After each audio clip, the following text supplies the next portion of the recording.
And oh no, I started recording and I don't have my virtual background up. Shame on me. I always have a virtual background up. Uh, Oh, there you go. yeah, Very right. classy. Want to see my amazing hotel room in Baltimore, Maryland. Actually, it's a pretty nice hotel. I shouldn't complain, but the reserve life is treating me really well. I decided Yeah, that I wasn't going to shave if I until I got called out. So you can tell. man. Haven't been called in a while, so we're pretty well staffed over here. Um, Living the dream. yeah, so welcome to this week's edition of our live stream on FlexAir Pro. I'm joined with Nate Tennant. He is the kind of the ops guy and the guy behind the screen at Gold Seal Flight Instruction, or Gold Seal Ground School, excuse me. Also a career pilot, kind of, a man of my own heart, if you will, where kind of juggling a couple of different jobs, both living the life as a pro pilot and then kind of teaching people, or corrupting people to get to that life as well. So, I think Tricking them, really. I think they call it mentorship, but it's like a disease, that you're introducing them to. But Nate, kind of tell us a little bit. Tell us where you're at now. Let's start there. Okay, Tell us where you're at right now, kind of professionally outside of just Gold Seal. sure. So, well, for Gold Seal, I'm the chief operating officer of Gold Seal. So I'm the COO of Gold Seal. And then I'm also a first officer at Republic Airways full time also. So kind of doing the whole two full-time job thing, which I think a lot of you find a lot of pilots are. We actually, Yeah. I mean, I'm sure you know a lot of pilots doing the same things. We have some pilots at Republic that I know one particular captain who's a full-time nurse anesthetist while he's Oh, also I it's actually, crazy.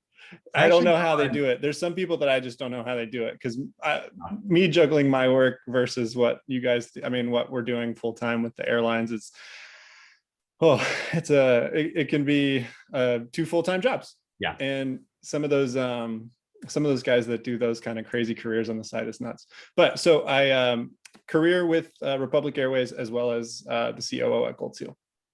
And so kind of what I like to do is really kind of talk about it as like a pathways. How old are you? Can I just, be blunt and ask you so? Yeah, no. I'm 31. I'm 31 and I didn't actually touch an airplane until I was 24. So Right. I do remember that part of the story. yeah, so I got into aviation late. I think like, well, late. Let me use hard quotes on that. Because anybody can get in at any time and there's plenty Right. of plenty of career opportunities in there. But I was one of those people who I think, like many others, thought that aviation was only attainable by those who were in the military or had family members that were pilots or had been around airplanes or whose parents owned an airplane or something along those lines. Yeah. I fell into that group that just, it was always something I was really interested in. And I was always passionate. I was always one of those kids who, looked up and watched airplanes go by, but never knew that it was something attainable Yeah. or something that I could be involved with career wise. So just a little bit about my backstory. I graduated college I went to University of Belmont in Nashville and graduated with a public relations degree. And I started working in the marketing advertising world, specifically in the beer industry, and then moving on I into all always kinds of other products. I totally forgot about that. That's right. That's right. Yeah, alcohol to airplanes is not the normal path. Right. But Well, that maybe it's airplanes to alcohol. yeah, maybe it goes the other way around. I don't know. We'll see. But I was living in Phoenix at the time, and I remember I had these regulars that would come into the bar. I worked for Lagunitas in California, and I was the one of their reps in Phoenix.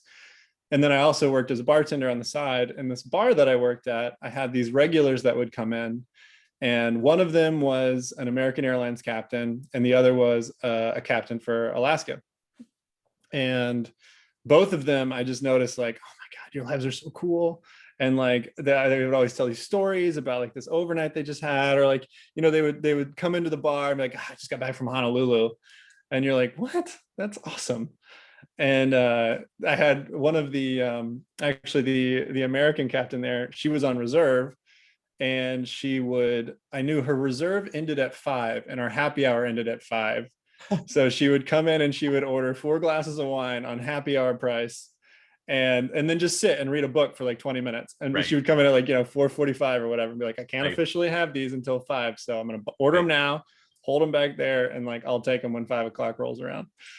And I was like, what is this life? She's just hanging out all day. I mean, I didn't learn later that, there are some downsides to reserve life, but um, I started picking their brains and talking to them about, what does it take to how did you become a pilot?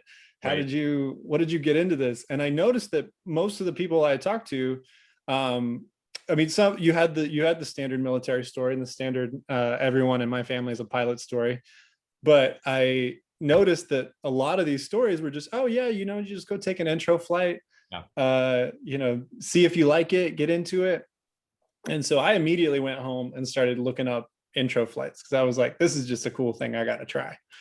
And I think just like a lot of people that get into aviation, that first plunger push in the Cessna on takeoff, man, I was done. I was hooked. That was it. The controlled plunger push, right? Like the controlled plunger push. Oh man, like right. Nate, you can't. You're a ground school guy. Come on, it's the slow, right? Right. Smooth. Right. Well, at the time, I'm talking about my not knowing anything brain, right? Yeah. That first, I was not the one touching the controls, but that first takeoff, that first like full power thrust, you're like, oh my gosh, this is crazy. And being able to like lift off and then on my first intro flight, he passed me the controls and let me do some turns, and I was like, oh man, just to be in control of this thing is incredible. And oh my gosh, could I do this for work? Right. Like what? And so the minute I got down, I went heavy into research, trying to figure out where am I going to go to school? What am I going to do? How am I going to pay for this? How am I going to, there's so many questions you got to answer right off the bat. Yeah. And so, and that kind of that whole beginning kind of stems from my, or goes into my passion that I try to do with Gold Seal, which is, that first door opening into the world of becoming a pilot, and making that as easy and seamless and most efficient, the most efficient way possible. And so that's kind of how I got started. And then once I got my CFI, I went to work for a little mom and pop flight school in Atlanta. Okay. And that's when I got to meet Russell Still, who's the CEO of Gold Seal. And we started doing some video work, the two of us. And with my background in marketing and branding, I came in kind of on that side, on the administrative side of things, and started to help with the brand development and stuff like that, as well as shooting instructional videos, as well as flight instructing at the mom and pop school on the side. Built up some hours, and then I switched over to, I've stayed with Gold Seal ever since. I've been with Gold Seal for about 6.5 years now. But on my flying career side, I went from flight instruction to flying for Boutique Air, flying the Pilatus 135 as a captain for them. So I did that for 2 years. We will have them on the live stream late June, by the way. So oh, cool. Yeah, so super stoked working with them right now to nice. Kind of talk about what they like as pilots. But talk to us about your experience with Boutique. So I loved it. I personally loved it.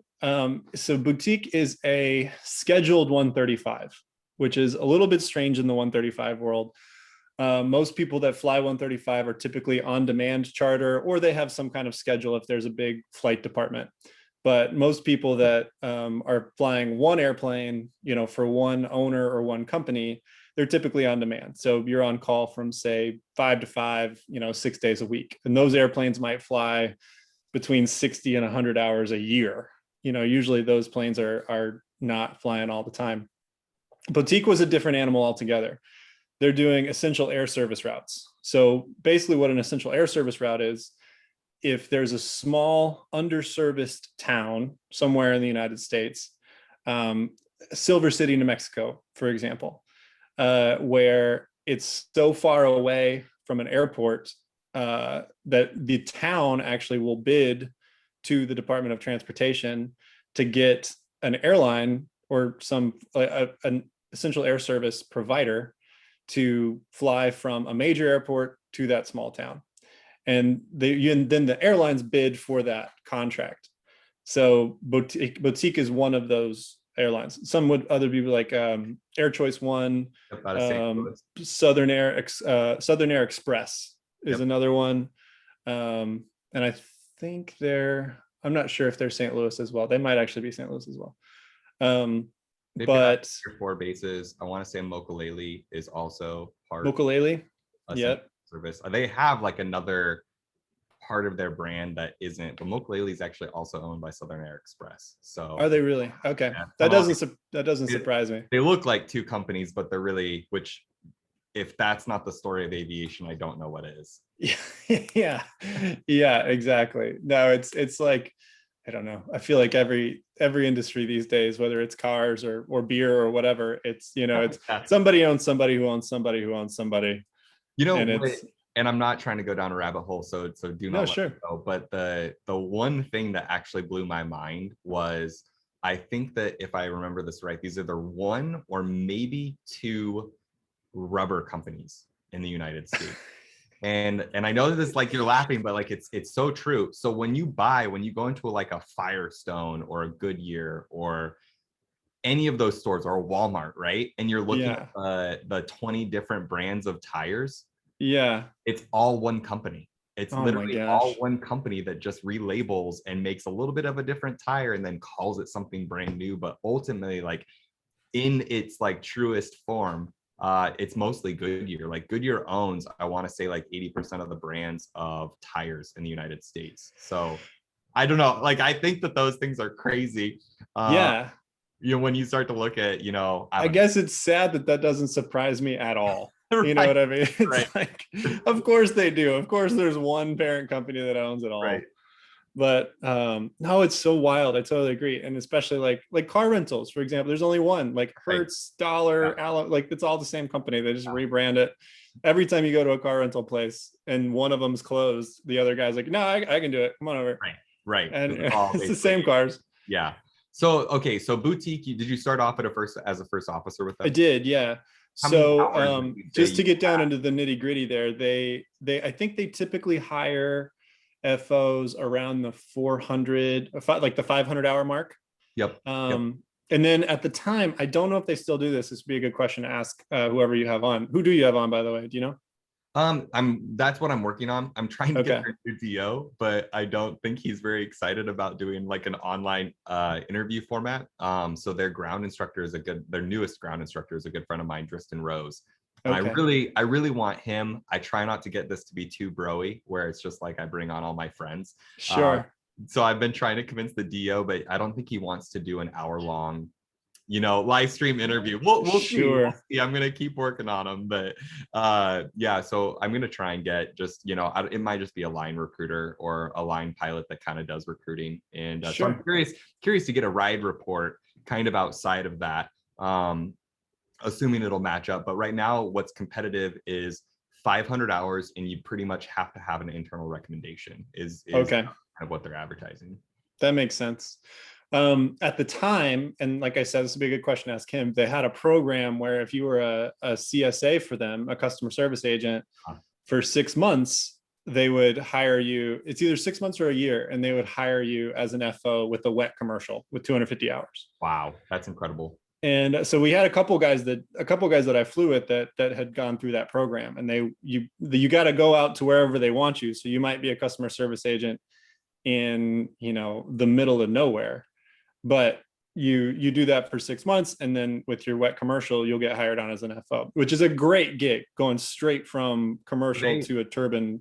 Were they providing housing in that situation, or were you responsible for housing? I don't know that. I'm not sure. That would be a good question for him. I think that I want to say no, but Boutique did own apartments, because when we stayed at outstations, we would stay at a Boutique owned apartment or Boutique rented apartment. Right. Wow, that's a very in-depth operation. I'm actually really impressed at that. Did you fly under Matt Butcher? I did. Yep. Ah, wow, the I world is did. so small. The world is so small. Okay. He and I Yeah. did. He's at Wheels Up now, right? Well, I thought it was Coletta. He might have left Coletta. Oh, maybe it's Coletta. Maybe he's moved on from Wheels Up. Maybe he went Wheels Up. I don't know. Yeah. But the last time I heard of him, I thought he went to, I think he went to Wheels Up. But anyway. We did ATP CTP together in 2016. Okay, nice. So it's such a small industry, guys. If you're doing this or you're watching this, you've got to understand. I mean, he was my sim partner, and he was just a random DO of a random scheduled 130. I didn't know who Boutique was at the time, and they were kind of a nobody in 2016. They were kind of like budding, up and coming. They started buying a bunch of the 350s, the King Airs at that time. Yeah. But yeah, I stayed really good friends with him, and he's one of the reasons I came to Southern Air, because I had never heard of them, and I knew he had gone to Coletta, and so I was like, okay, you're an expert, I'm assuming in this kind of realm. Is this a jump to take? So, yeah, that's funny. I just made the connection, but so they hired you. Do you know how many? You said 400-ish, 500-ish hours? Yeah, so I got hired on, I want to say that I had I'd have to look it up, but I'm pretty sure I had a little over 600 hours when I got hired. Okay. And it was a long process to be hired. I interviewed, and I didn't hear back from them for 4 to 6 months. Wow. before they got back to me. They at the time, this was right around 2016, I think. So about the time you were doing your ATP CTP, I was coming on with Boutique. And so they had a lot of pilots. So they were a lot of people were going over there. And so they hired me, and then I interviewed. Their main operations base was in Denver at the time. And so I went out to Denver and did the interview, and it was all really quick at that point. Once I did the in-person interview, it was really fast. I want to say there was a couple weeks before I started. I went to training in Denver. And one of the cool things about the training that Boutique does that a lot of people don't do is, at the time they were doing training in the actual airplane. Yeah, so that was pretty cool. You'd go up and I don't know how much trainings. I know that they're at least doing their check rides in the airplane still, which is, I don't know, like the simulators are awesome, don't get me wrong, but man, when you have a real life environment during your check ride, like you can't simulate that. You can simulate the plane, you can kind of simulate the environment, but when ATC's screaming at you to turn your right base, for whatever runway, you can't replicate that. Like it's I don't know, I guess you can, but you just think the guy in the back was a jerk. So no, and it was so fun. I had a blast during training and in my check ride. I thought the atmosphere at Boutique was really laid back. I really liked the people there. Everyone was it was a pretty young environment. So there was a lot of camaraderie with people kind of around my age, mid, late 20s. And like, for example, in the airplane, when you're training, you have to do an emergency descent. Like that was super fun. You'd go up to 20,000 feet, and we'd request ATC, a block altitude, and you have to, pull the power all the way back and don the oxygen mask and dive and do it for real in the airplane. And that was so much fun. Wow. So there were so many cool things that you do. The downside was, since it was in the actual airplane, they'd usually take us up 4 at a time. So one person was doing their ride and 3 people were in the back waiting to do their ride. So we'd go on for be pretty much an 8-hour day. Everybody would get 2 hours in the airplane. And 6 of those hours, you're just in the back kind of riding. So we'd take a nap or bring our phones or watch a movie or something in the back while the person's up there training. But the minute we started doing those emergency descents, there was always sometimes somebody puked. I was going to say, I'd be the puker. I'm not proud about it, but I would be the puker. Yeah, we would always take bets on who would be the puker. But it was so much fun. And you upgrade there at 1,200 hours. Yeah. And so the minute I hit 1,200 hours, I upgraded. The schedule was, it's pretty easy to get hours quickly there. We had a 80-hour guarantee, and you pretty much flew that most of the time. The the credit hours and the flying hours were pretty close to the same. There wasn't a ton of wiggle room with that. And Cape the Air. schedule. Say what? Cape Air is the one out of St. Louis. It just dawned on me who that other. Oh, okay. Yeah. Anyway. Yeah, and they've got that big operation in Boston too. Yeah. Anyway, sorry. I know we were just like, God, who is that other one? Cape Air is the one. Continue. Cape Air. Yeah, that makes sense. And they do all the Boutique competes with them a little bit in upstate New York because they have a Messina location, or Messina as a destination, and then Boutique for a minute, I believe. Boutique had a Boston base for just a second.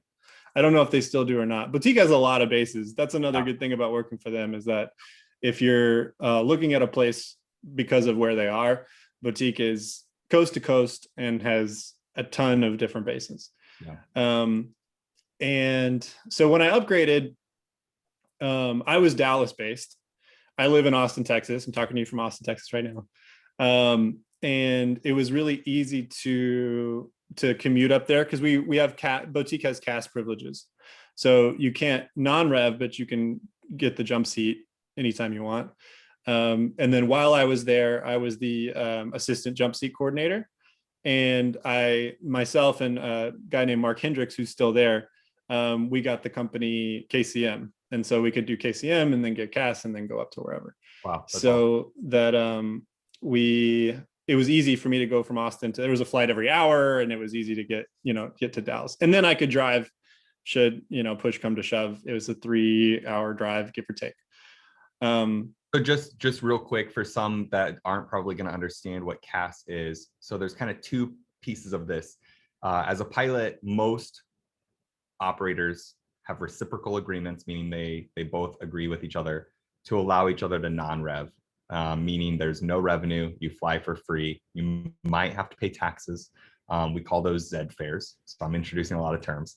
Yeah. CAS is the cockpit access security system. Okay, I was like, I believe that's what it was. Yeah. When you get used to the acronyms, you start to forget what it actually stands for. Oh, for sure.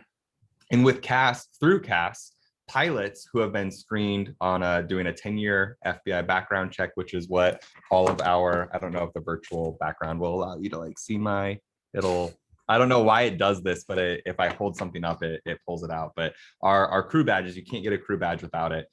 It means that we have been pretty vetted to fly in the cockpit with the other plane or the other pilots. So typically, a lot of it is designed for FAA observations, but a lot of planes have one jump seat. Some even have two. The second one is not comfortable if it has it, but if you're desperate for the flight, you're I did one time depending on the plane, the first one's not comfy either, but you're right. True. The second one is definitely worse. I did the second jump seat from Miami to San Diego one time, and I just have told myself in the future that will not be something like we just skip the flight. We're not that desperate. But my boyfriend at the time was gonna beat me, so I'm like, oh God, I gotta take this. The captain was being cool.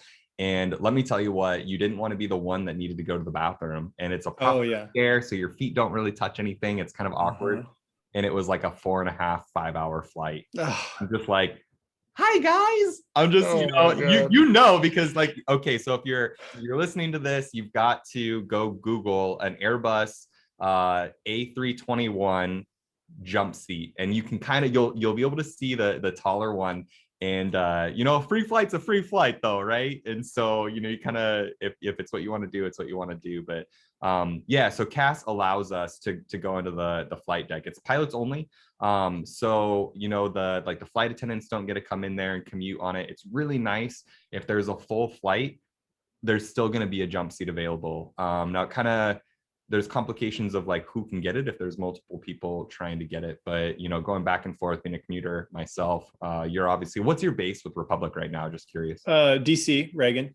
DC. Yeah. So DC to Austin, you're definitely probably, sneaking in that jump seat, probably absolutely more often than like to be. Yeah. So, okay. Anyway. Absolutely. So I threw a couple acronyms in there. So CAS, Cockpit Access Security System. KCM is known crew member. So one of the benefits, if you're looking at being a pilot as a career, especially it's particularly in the airlines, one of the benefits you can look forward to is skipping all those crazy security lines with TSA trying to get in and get your bag checked and all that.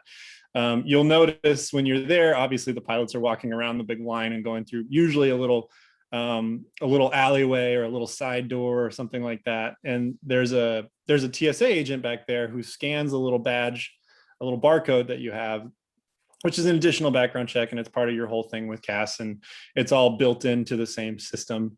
It's actually done. It was created by ALPA, which is one of the big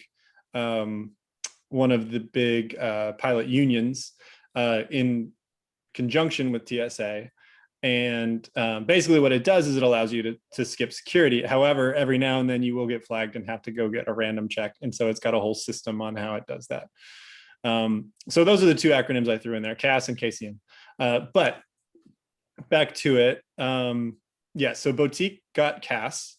And so we could do, and KCM, so we could skip security and then take the cockpit, take the jump seat. So that allowed for commuters. And that was kind of a new thing when I got there. At first, you had to live in base.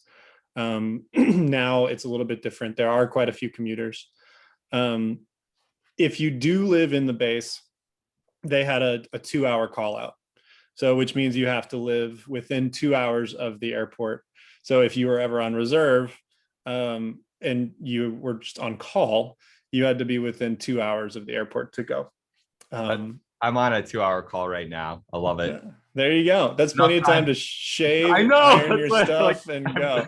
I have it all lined out. I won't give you guys a tour of my hotel room. You're welcome. But I have like my uniforms pressed. It's ready to go. My bag is completely undone, but it's organized in drawers, so I could throw it together really quick because I know it's going to take me at least 20 to 30 minutes to, this beard. I've never done this before, Nate, but I don't think I'll get pulled. So I was like, okay, I'm going to grow a beard for once, it's not cute. I'm like, you can tell me, I know it's not. Well, the good thing about it, I'm telling you, man, I've been taking advantage is with the mask rules. I can get away with a lot with the beard now. Yeah. And if I get in the cockpit with anybody who's really strict about it, I'm just like, no, I'm very serious about this. I'm not taking this off. And it's a good way to get away with a few days. Yeah. On the shaving rule. And I'm hoping that, speaking of industry news, I'm hoping that they take that away. I'm hoping that eventually we'll be able to wear beards, because the whole concept of the reason we can't is silly at this point. It all stemmed from the oxygen mask rules. And that was back when we had recirculating masks. So your oxygen basically goes out, gets filtered, comes back to you, kind of thing. Or it would come in and you would have a seal around the outside. But now that every airplane has forced induction oxygen, right? You can set that thing to high and it's just blasting oxygen straight into your mouth and nose. And it's got the basically the alien from Alien wrapped around your face. Yeah. You could have a burly lumberjack beard and be totally fine. I didn't realize, I guess, that at some point in time it recirculated, and that makes sense why you need the seal. Yeah, that makes for sure. That's a very interesting. All right. Wow. Hey, I guess, it's been a while since I've looked that up. So I need to probably go back and find some serious evidence on it. But that's been the explanation that I've gotten. And the reason why, a lot of the other countries who have kind of progressed, you can tell who made the rules because big mustaches are allowed. Right. So who was, at the table making these decisions. And it all stems from military, and hopefully it kind of goes away. It's kind of the same as there's certain things in the industry, I think, that will eventually change. Tattoos being one, they're being a little bit less stigmatized. I still can't show them. Most airlines, I think, can't. I'm not sure if that's a rule everywhere. But then the beards, I think will kind of come through. Did you get that then before you knew you were going to be an airline pilot? This was beer industry work. This was back when you were a little bit, you were weird if you didn't have lots of tattoos in the beer industry. Yeah, no, I've got a couple. They're very intentional, I will say, because I got both of them after I knew I wanted to be an airline pilot. So really in no situation should you be able to see them. Right. but yeah, I'd go get a sleeve tomorrow. If if it was allowed. Yeah, stigmatism or stigma. It's a good. That's a good comment. Um, I think the United States has kind of like this perception of who they expect to be flying their airplanes. Right. And so I think we're getting better. I think people are like, oh wow, people with tattoos Yeah, are can hold a job, for sure. like it's this weird concept that we've really struggled with as just as like a culture. But It's changing greatly. I mean, right now it's, like you said, the image of um, military white male, yeah, yeah, clean cut military white male, is what you think when you think pilot in a lot of American brains. And I agree. I think we're doing a lot of work to progress out of that and opening doors to a lot of other communities that can be a part of this awesome career. yeah, And as younger people start filling those shoes, and it's going to happen, I think, at a rapid rate with with these major or these massive retirements that are happening over the next few years, will be replaced with kind of a younger, more open-minded yeah. crowd, But which is the incredible opportunities. Kansas Highway Patrol, another rabbit hole for you guys. The Kansas Highway Patrol, like 2 years ago, just changed their rulemaking to where, like, because of course it's all, it's like government regulated. They will allow visible tattoos, and it was like such a big shift. Oh. But I remember, kind of and it was very politicized. I mean, like politicians who have no reason to be involved in this. But I remember one of them that, like, he said something funny, like he was a proponent of because they're like, well, this is the image of Kansas. It's like, dude, it's a highway patrolman. Like, let him just do his job. But this politician came out and he was like, if someone pulled me over on a traffic stop and he had 2 full sleeves, I wouldn't mess with him. And I was like, that actually, like, it's funny because it's funny that, like, we don't want it. We don't want them to have tattoos. But Sure. when you think about it, like when you kind of think about like the authoritative figures of like what a highway patrolman is, like, I actually think a tattoo might give them, in some instances more more authority, because it's just like, yeah, they're Sure. not they're not going to ask you again. I don't know, man. I agree too. I think it works both ways, right? I think if I got pulled over and the guy had, like, Grateful Dead dancing bears, or like, Yeah, don't worry, yeah, be happy on his arm, I'd be like, okay, I can kind of relax with this guy. I don't. I think yeah, I think this guy might be all right. yeah. So I agree. I think it's. I think that the destigmatizing all of these things is a good a step forward. So, Um, so you upgraded at 1200 then with boutique? Was it pretty as expected? Yeah, it was right away. Okay. It was right away and expected. Pretty much as soon as, even before I hit the 1200, kind of had a benchmark of where it was going to be. And I was in upgrade class right away. Okay. And And yeah, go how ahead. long? Because you didn't go to Republic right at 1500, right? No, I went to Republic not long after 1500. I was probably around 17 or 18 when I went to Republic. Yeah. It was about a year, pretty much a year after I had upgraded at boutique. So it was an FO boutique for around 8 or 9 months, probably around 8. Upgraded, and that was good. I was flying my butt off because, I mean, I got 700 hours or 500 hours in 7 months or something like that. Yeah. And so I was flying my butt off to try to get to that 1200 hours, because you can pick up extra time and you can pick up whatever you want to do. And then I spent a year in the left seat, which put me right around like 1700, I think, when I went over to Republic. And when I was looking at regionals, and I didn't know that I wanted to go to the regionals either. I was kind of I went through a lot of different options. I actually I'm interviewed. I got to basically the hiring process with a charter company here in Austin called Saturn Aviation, and they fly Pilatus. And it's really good to get that turbine time. However, once you're trying to transition to jets, and you have 1,000 hours PIC in a Pilatus or a King Air or something like that, one thing that I noticed in the industry was I would get a lot of carrots where it's like, yeah, we've got a citation, we'll hire you for the citation. And then you get to the point of talking about your salary, or talking about when you're going to get hired, or talk about training. And they're like, yeah, why don't you fly? You're going to fly the Pilatus for us for like a year and a half, maybe 2 years. And then we'll talk about getting you on the, getting you to flight safety for the citation. And there was probably 3 companies that I interviewed with that were like that. They had Challengers or Citations or Falcons or something like that I was interested in.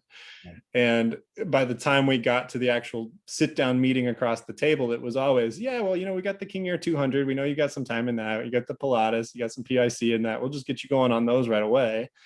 And then we'll talk about the citation. Right. And they were kind of forcing you into a lateral move to upgrade.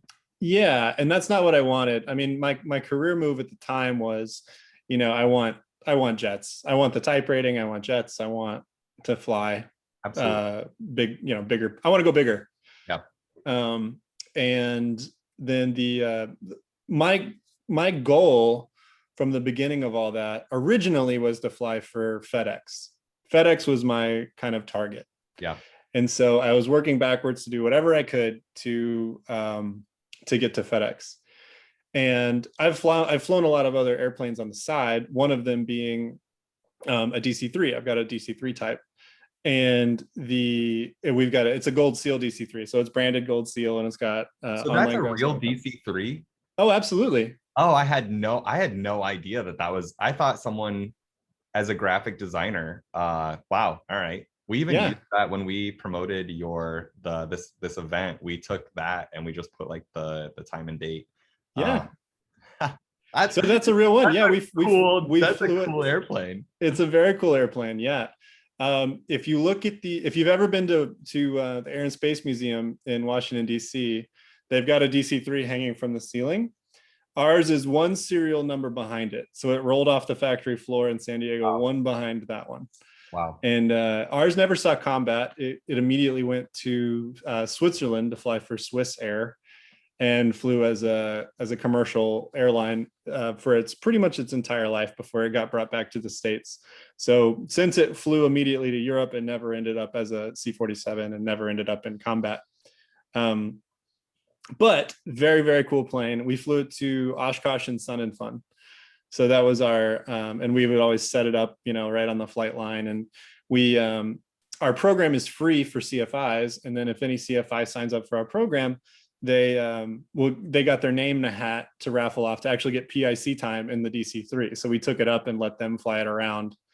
And we took a few other people. We flew with some YouTube people, Flight Chops, Steve O'Canivo, Josh Flowers, Aviation 101. So we flew all those guys, let them get some DC-3 time in there and get some time in the plane. And it was really cool. It's been a really cool experience to have the DC-3. Unfortunately, it went down for maintenance in 2019, and we haven't been able to get it back up in the air. And we've kind of put an end to our contract with it, because we didn't own the plane. We just sponsored the plane and got to fly it, and I got typed in it, and then myself and the owner would fly it to the air shows. Yeah.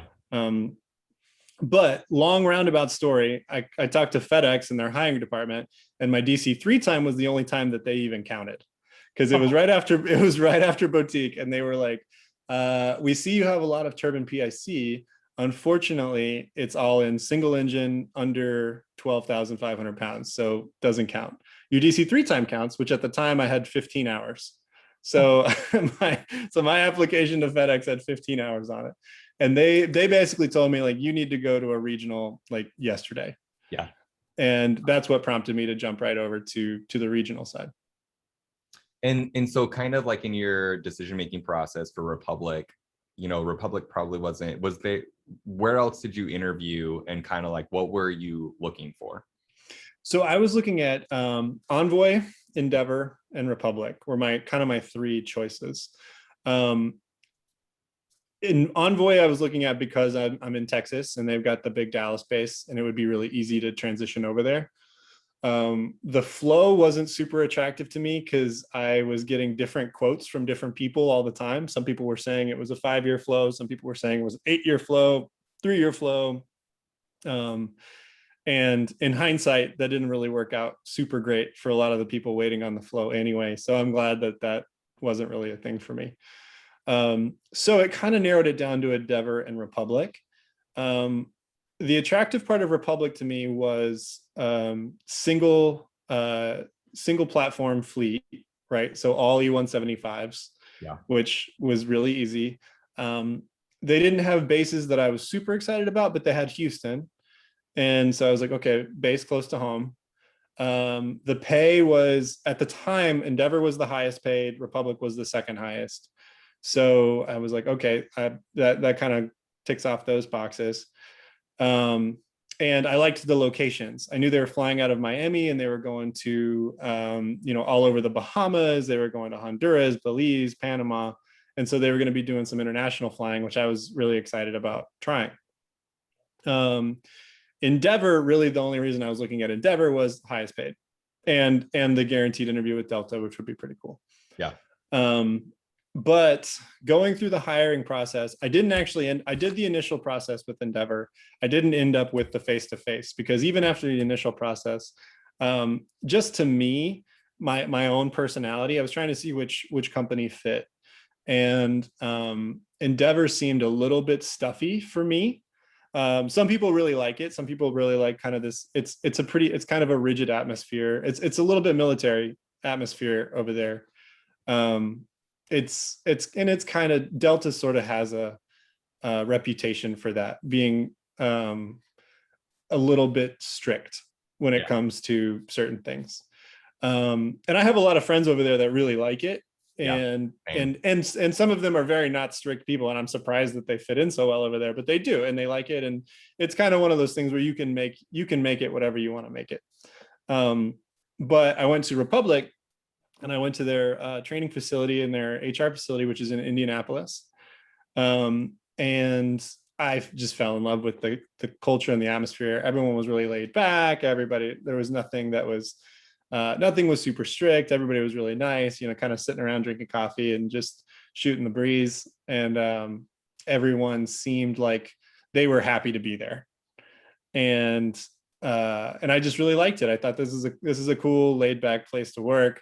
Everyone seems to care about everybody. Everyone seems to take care of everyone. And I kind of had in the back of my mind at the time, because I had gotten some good advice from people in the industry. They said, when you're going to pick a regional, pick somewhere that if there is a downturn in the market, or if there is a downturn, say maybe a global pandemic, pick a place that you wouldn't mind being stuck for a while. Right. Because at the time we were getting driven into our heads, right? Like, go to this airline. They only have 1 year upgrades, and then you're going to be to a major in 3 years max. You're only going to spend 3 years at this place, and you're going to take off. So who cares what they're like? Who cares what they pay you? Like, you're going to get in, you're going to upgrade, and you're going to get out. And that was very much the mentality that was surrounding me with my peers, the people that were kind of in my same position. Yeah. So I really appreciated the advice that I got from a friend of mine who told me, be cool with go to a place that you like the atmosphere, you like the routes, they got okay bases, and you're okay. If you're going to spend more than 3 years there, you're going to be okay. And 175 is not a bad airplane to get stuck on either. I mean, oh my gosh. I like the 145 because I think it's a little bit more of a pilot's airplane. Yeah. And but the 175, man, I mean, you're spoiled. So they call it a minibus for a reason, right? Yeah. It's auto everything. We've got auto brakes, auto throttles, autopilot, and it's very, very easy plane to operate. Almost too easy. It makes you a little bit lackadaisical at times, right? It's pretty easy to let the plane just do it. And, you really, the only things you miss are just things not programming in the computer right. Or, you trust George a little bit too much. I saw this article last week. I'll have to go find it and maybe post it in the group, because it was an article arguing that increased automation should actually increase the level of training. So yeah, because there's just a lot of things actually about automation that we don't understand. And you just have like as logic dictates or as normal logic, you're in normal Sure. logic or you're an alternate logic, kind of thing. And you really don't know what that means. You just know that the checklist sends you in a different direction, kind of depending on what mode you're in. And so, this article basically stated like we need more training to be able to kind of understand the differences between those and not just to follow a checklist. But I mean, I don't think it'll go anywhere. But it was an interesting philosophy that it makes a lot of sense. It really does, because if you know, yeah, we're using automation to make our jobs easier, but really we should just maintain kind of the level of integrity, and not use it to make our lives easier, just to make our lives more efficient, if that makes sense. Right. Yeah, no, I absolutely think that's true. And we have to do a little bit of training on, when it says as logic dictates or something like that, kind of what that means. But for as in depth as that could go, we pretty much just scratched the surface, because there's a lot of if this, then this, when it comes to that kind of automation. If one fails, where does it go? Where does this auto revert to if it's going to go somewhere inside the system? And I totally agree. I think there's with as much as it gets more complicated, there needs to be more training associated with it. I totally agree with that. Exactly. Because that is kind of where we're headed on it. And the E175 is a prime example. We got automation, out the ears, but it's a sweet airplane. And to go back to my progression, I mean, I've been super, super happy with Republic since I got on. The minute that I got on, I was first based in Newark and yeah, it was my first taste of super long commute. And also I needed a crash pad, which a crash pad, if you guys don't know, is basically a room, and it could be in someone's house, it could be in a hotel, it could be in all kinds of places, but it typically consists of 5 or 6 bunk beds, and it's pilots and or flight attendants that are usually commuting in from a long distance, or are on call, or are on reserve, not at home. And it's typically somewhere between $200 and $300 a month that you're paying.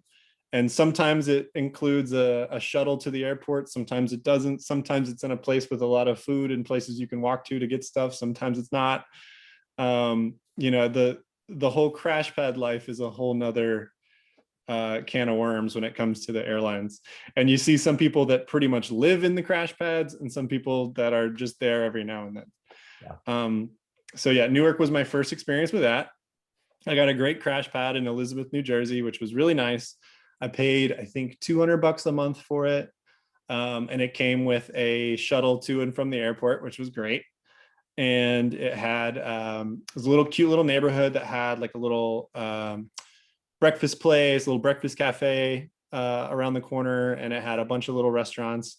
And I was only a block from the train. So if I was a 2-hour call out, I could go into the city if I wanted to. I could go into New York and walk around and spend some time. I was only about 45 minutes away from the airport. So I just had my uniform ready, kind of like you do now. And I could grab it and get to the airport. Yeah. And I spent about 3 months. I think there was 3 months that I was on reserve with Republic before I ended up getting a line and being able to control my schedule enough that I didn't need the crash pad anymore. Which is not a long amount of time compared to a lot of the other airlines. So I was pretty happy with that. Yeah, and so I mean, kind of just in your progression, and you're still in the right seat, you're kind of looking at a potential upgrade with Republic. If you were back in, what was this, 2017, 2018, when you made the decision to go to Republic? Yeah. And this is like the Monday morning armchair quarterback question. Do you feel like you made the right decision for you, right? Like the one thing I will always say is your path is your path. So if you're watching this, don't just think that, Nate's path is the path to take, but kind of looking back, do you wish you would have explored something further, maybe corporate or another airline, or are you pretty content / happy with where you're at?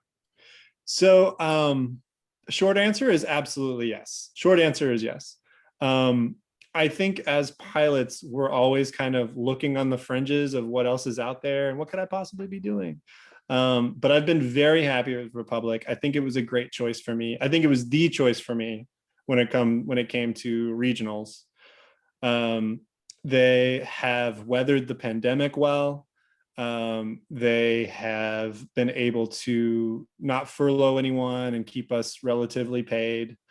I feel like they've dealt with things in a pretty professional way. They're partly another reason why I picked them was they're partly owned by the three majors, right? So Delta owns 33%.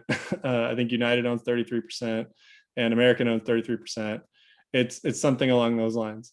But they all have skin in the game. Right. So I knew that no matter what, it would be beneficial for them to keep us around, and we're not first on the chopping block.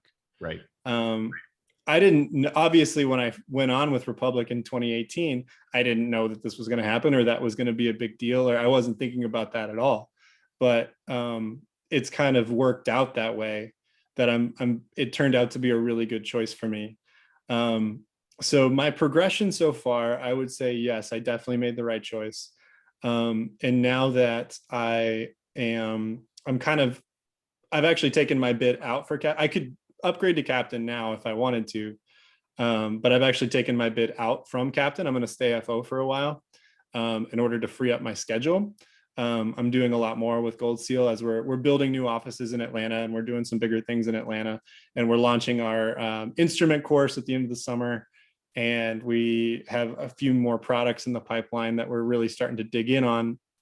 And so with that work picking up a lot more, this has given me the opportunity to stay FO, keep control of my schedule, stay in Washington, D.C. So for some of you guys that are talking about upgrading really quickly, or like going to a place you can upgrade really quickly, one thing you have to know is that when you upgrade, you go from the top of the list back to the bottom of the list when it comes to the captain ladder. So where I spent those 3 months at a crash pad in Newark, I would probably have to do that again or more as a captain, right? So I'd be sitting in a crash pad in Newark as a captain, which is awesome, but it would be maybe 5, 6, 7 months on reserve over there, because the captain ladder doesn't climb as fast as the FO ladder, because the FO ladder is moving in all different directions, and people trying to upgrade or moving or leaving or going somewhere else. So I've made the decision to stay FO for that reason, and other people, you'll see that kind of happen from time to time with other pilots. So that's been my journey, and I think that it was the right, as you said, everyone kind of has their own journey. Everybody's journey is their own. And for me, that's been I think I've made the right moves. Yeah. And they've felt like the right moves to me. And it constantly changes, right? I mean, this, your goals change as you go from one step to the other. Mine, like I said, was always FedEx. And now that I'm getting more into the airline side of things, now that I've spent 3 years at Republic, or 2.5 years at Republic, I'm not sure that I want to go FedEx anymore. I'm not sure that I really like the airports, and I like the people, and I like people watching and sitting, running in and grabbing a coffee between turns. It's these little things that I enjoy. I'm like, oh man, would I miss that in corporate or in it is weird. Cargo is a weird life though. I used to always think when I first got here, they'd be like, oh, you're a freight dog, and I'm like, that's stupid. I'm not a freight dog. Those are made up words. Right. There's no freight dog lifestyle. This is just an airline, just flying a different mission. No, it really is. I mean, it's different. It's not different airports as much as it's different parts of the airport. I will say during the pandemic, it got pretty rough. Our company has been great. They increased our per diem to $4 an hour because we basically had to get something on DoorDash or whatever, because we might be stuck at an airport somewhere, like in a crew room with nothing open. I mean, literally open. A lot of airports were kind of still like that, but at least like some, like you'd have vending machines, for instance. And in some of our places, like we just don't have that because they're only facilitating maintenance, crew, et cetera. They're not facilitating passengers. So they treated us pretty well, but it's a weird lifestyle. It's a weird environment. It's very much it's more of like you and the airplane than it is like the atmosphere of aviation in general. So like For sure. the people that are there for the atmosphere should not come to cargo. The people that just kind of want to hang out, with their crew, they really like kind of the interactions with the airplane and stuff like that. I think cargo is a better fit. Yeah, It's less drama. It's a little bit more. It's a little bit more sure. respect. But yeah, no, I mean it's very night and day sometimes, and half the time we fly at night. So Yeah. cargo. Some operators like FedEx and UPS almost exclusively fly at night. Um, some operators it's just 24/7 because you're not having to sell tickets.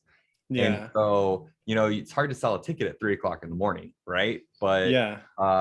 package doesn't know the difference. You've just got to get the crew there. And so, No, and that's, I mean, of the pros and cons, that's a huge pro, right? Is like, Mhm. if you're scheduled to leave at 5, but the bags are on at 4, you can pretty much just go, right? Oh, it's beautiful. Yeah. We leave early, like, and when I say early, I mean sometimes like an hour or two early. We're typically Yeah. the plane hour to 90 minutes out, depending on how far away we are from the airport.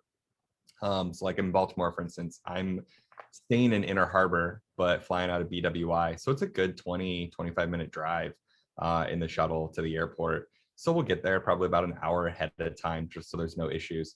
But yeah, we get there. It takes us about 15 minutes to kind of get our life together. And then we're just waiting for loading. And a lot of times when Yeah. we go up, it's loaded. Like it's just done. Just ready to go. So Nice. That yeah, part is awesome. dude, we just leave, man. We're out. Yeah. That sounds great, man. So there's lots of pros and cons. And then it's always a grass is greener thing, Yeah. when you're there. Cause I do miss a lot of things about flying for boutique and flying on the 135 side. Cause I really do miss being able to file my own flight plan. I miss if there's an edict time, or if there's something like if there's a flow program going into an airport. You guys know sometimes when you're sitting on the tarmac and the captain comes on and he says, due to traffic in Chicago, we got to sit here on the runway for an hour and wait for our turn to take off. If something like that's going on, you can just take off VFR and pick your way Right. over there, and that part's great. It was a lot of what I call kind of cowboy flying. You could get off your flight, cancel your flight plan in the air, and kind of come in however you want to come in, which was awesome. And the outstations were really cool. I mean, you're out in the middle of the desert in New Mexico, or out in the middle of the field in Mississippi somewhere, or out in California in the mountains. It was really, really cool to be able to just kind of fly to those places and stay there for a little while. So I very much missed that. Other thing is the schedule was super nice at Boutique. We typically did a 4-on, 3-day off. And so of those 4 days that you're on, you're home. We never did anything more than a 1-night overnight. So of those 4 days, you're home for 2 of them. So on a week schedule, you're home 5 nights a week, which is pretty great especially if you've got kids, or if you're trying to get home to somebody and you want to eat dinner with your family. So we had a lot of guys in Dallas that will be probably lifers at Boutique, because it's the trips don't start until noon and you're done by, I think, 2 o'clock the next day. So you can go home and have dinner with your family pretty much every night, except for 2 nights a week, which is pretty great. Right. Yeah. Especially in aviation. Especially in aviation, it's unheard of, right?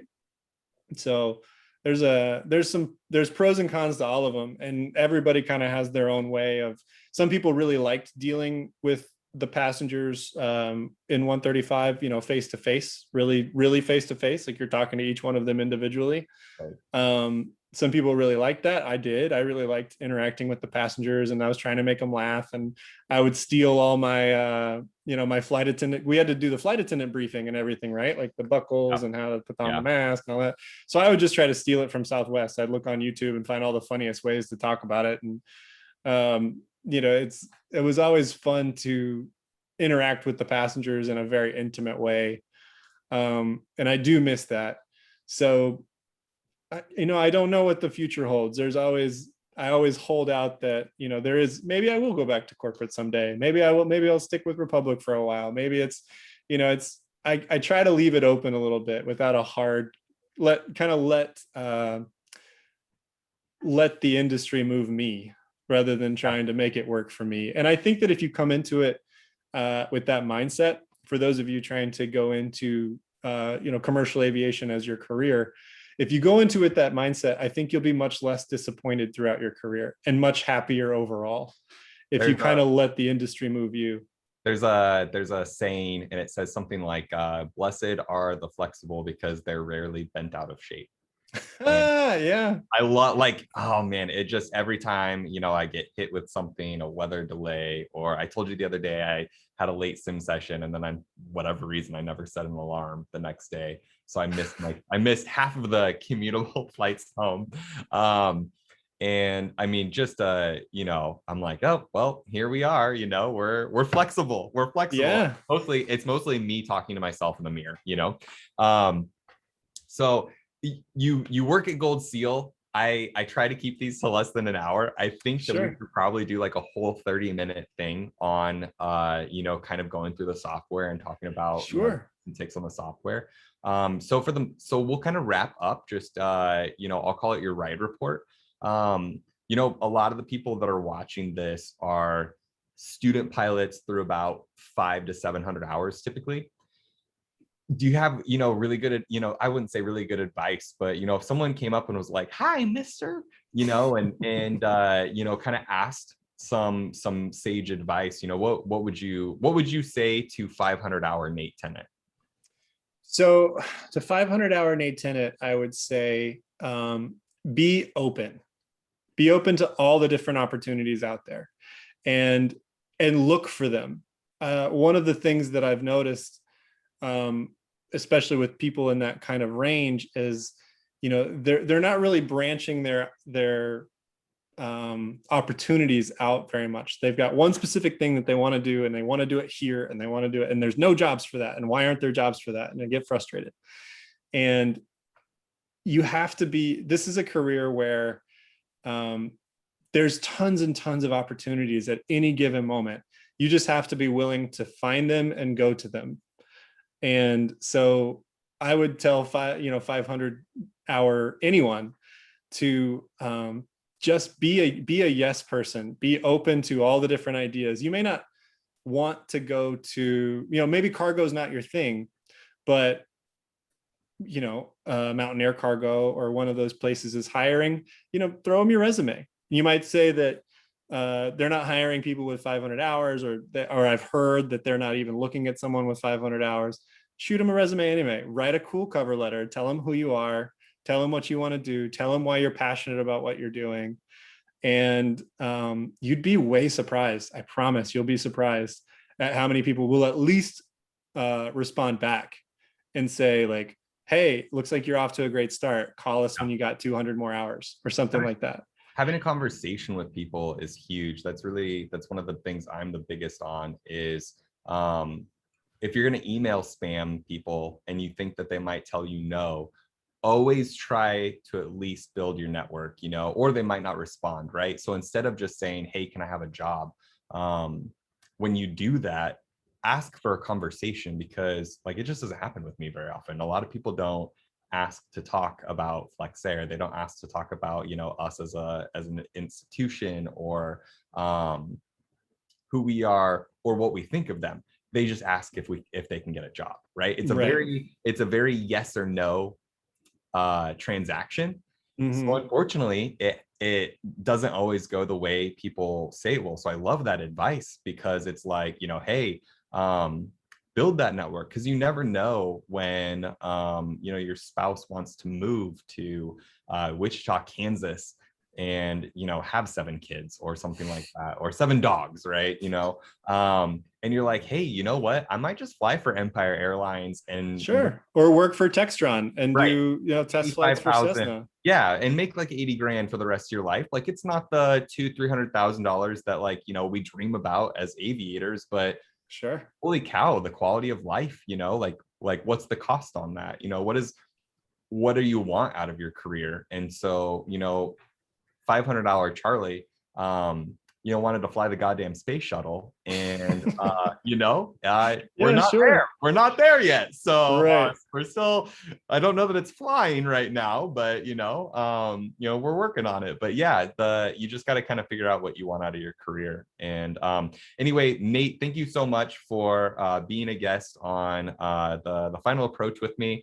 We're gonna have another session, and I'm so sorry. I'll work it out on a schedule with you. We'll have another session where we kind of talk a little bit more in depth about Gold Seal, Sure. ground school, talk about like kind of the tricks of the like FAA tests, kind of the secrets of there's a way to take these tests and there's a way to learn these things, and if you do it the right way, you save hours and hours. Actually, you don't save hours, you save your sanity. And so check out the next live session with Nate Tennant with Gold Seal. Thank you so much for being a guest. Oh my gosh, it's been my pleasure. Thank you so much. Absolutely. Godspeed. Godspeed. See you later.